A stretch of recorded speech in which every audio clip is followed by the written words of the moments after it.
Alright, here's part 2 of the gripple brace kit. So what you're going to do is you're going to take this loop in, and that end is going to go on the side you want on the ground. Since I'm pulling wire this way, it's going to go down. My high end's going to be right here where the tool is. So take it.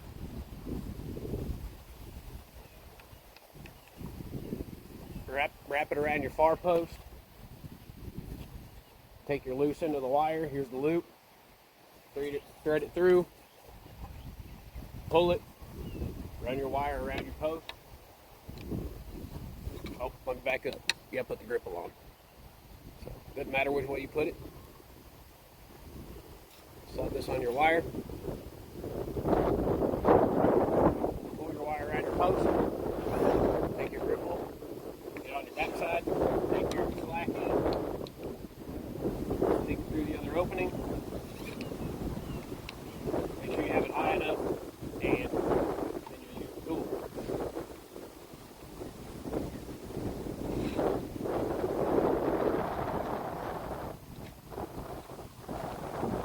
If you pull too tight like I did,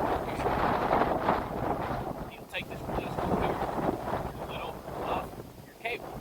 I know the camera's going far, I'll get a better video later. You push it in there and it allows you to slide now. See how I move my hand, back feed the cable through.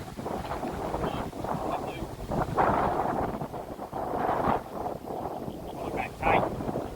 Get rid of the release tool. Grab your $5 pliers.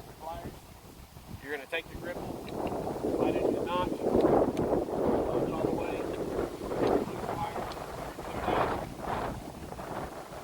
All you do is pull it down, then tighten it up.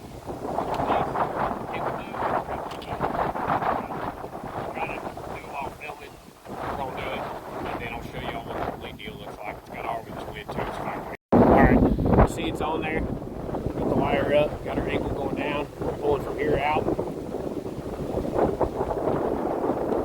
Here's the tool a little closer. As you push it, it opens up. As you pull it, it pulls it tight.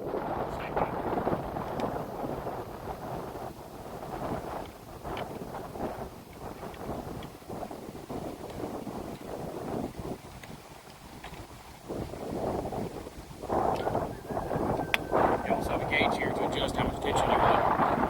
These are the large plus gripples. I think they hold over 1,200 pounds. That brace ain't going out. Got it fully tightened, but one last thing, these handles have a 6-to-1 gear ratio, so it doesn't take a whole lot of ass behind them to get it to pull tight. Here's the finished product. Figure out how to flip the camera. That's what they are.